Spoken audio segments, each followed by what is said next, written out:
One day, Gordon was at Knapford Station. He had the express coupled up to him, and he was getting ready to leave.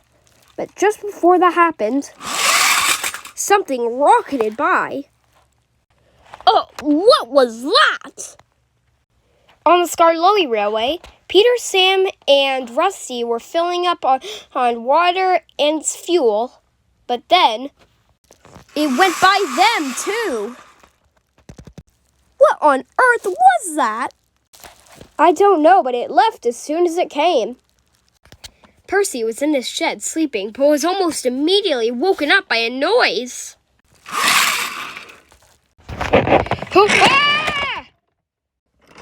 Whoa! What was that? Later, Sir Topham Hatt was in his office and had just finished breakfast when he heard a knocking on his door. Huh? They're here already? My, that was fast. Coming! Ah, Sir Topham Hatt.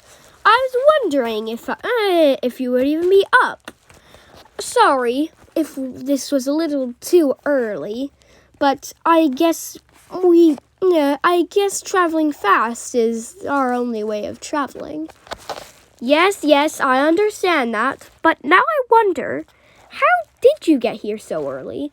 Don't you live on the other island? Oh, well, you see, come along. Okay. This is your cue.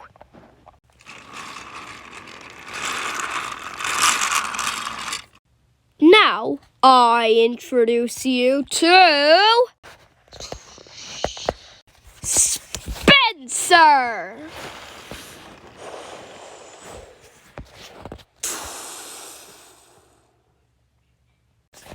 Oh, my.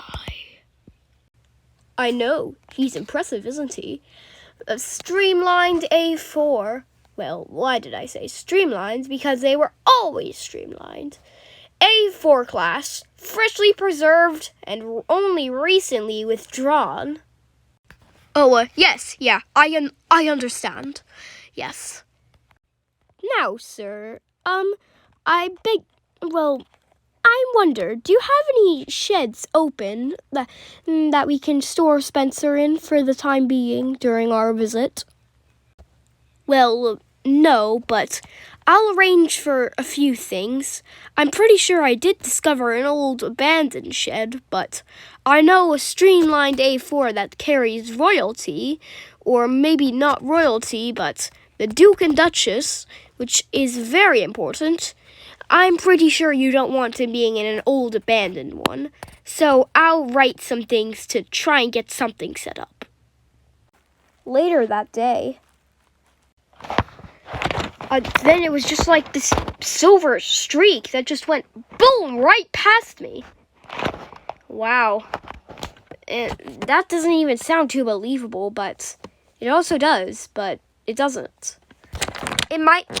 I think he's telling the truth, Thomas. I did hear a loud shrieking, or not shrieking, but some engine going really fast and woke me up when I was trying to take a nap in between my deliveries. So it's got to be the same thing or linked somehow. Yes, agreed, and... Huh? Get out of my way, you silly tram engine! Whoa! You really need proper sheds around here. Pah!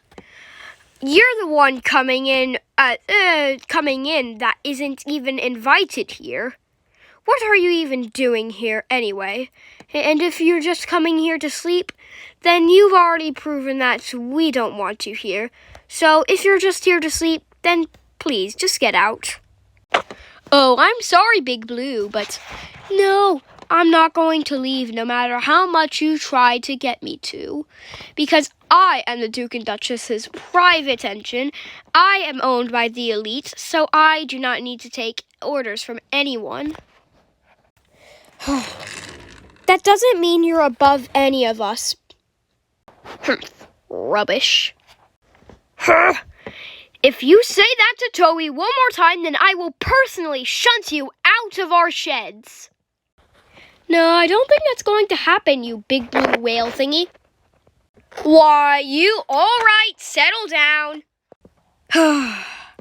Everyone, this is Spencer. He will be sleeping here for a few days. I would ask you to give him a warm welcome, but I've seen what you did, but I've also seen what Spencer did to poor Toby. So I don't blame you, but I expect all of you to behave better.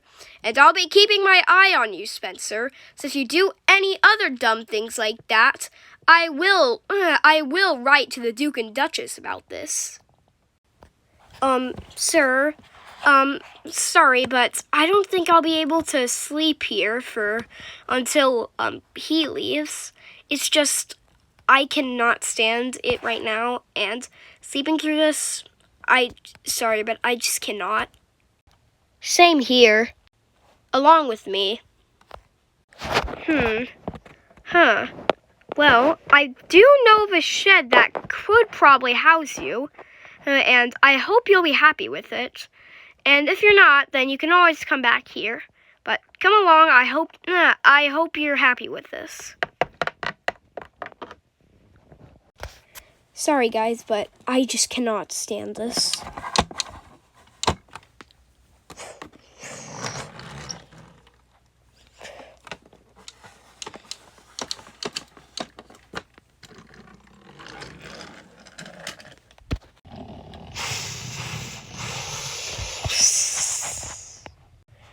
Now, I do understand that it's not as glorious as Tidmouth, but it's the best we can do.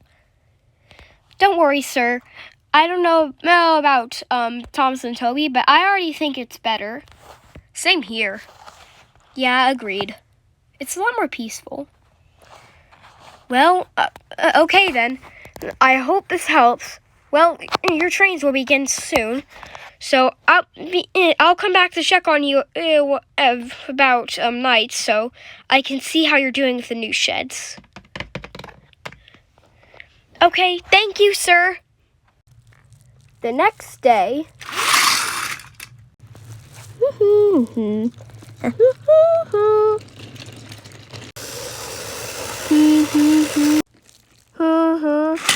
Whoa! Spencer!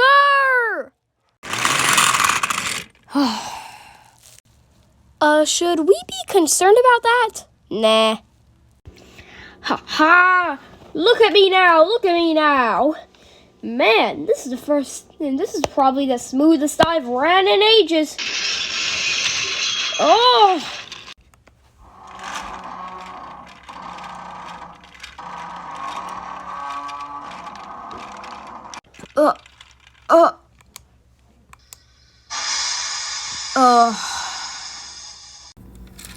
Just then, Rosie and Ashima were returning back to Knapford after taking a long train of slate to the quarry to be used for the new mine.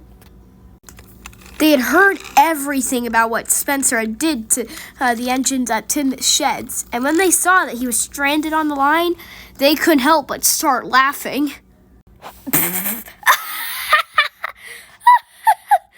Oh, I'm sorry, but that is just too funny. We've heard about what you did, Spencer, and to be honest, I kind of think you deserved it. Don't you, Ashima? Agreed. That was when the Duke and Duchess got out of their coach and started walking up to Spencer. Spencer, why have we stopped? We need to get to the quarry real fast so we can talk to the people there. We need some stone, remember? Because we're going to need that to help build our summer home. I would be going there right now, but I seem to have broken down. I can't move. Just try, Spencer. I am trying. You need to go to the quarry. Well, we could take you there. Our next job isn't in another 2 hours, so so if you want, we can take you there. I think they should. That's really our only option, because I don't think Spencer will be going anywhere anytime soon. Ugh, fine, but just this once. The Duke and Duchess soon got back into their coach when Rosie and Ashima came and coupled up. And they hauled Spencer back to the quarry.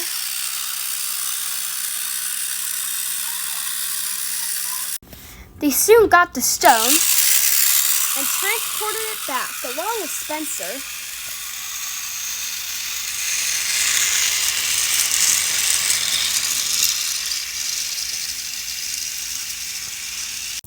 Spencer refused to admit it, but he was definitely very embarrassed.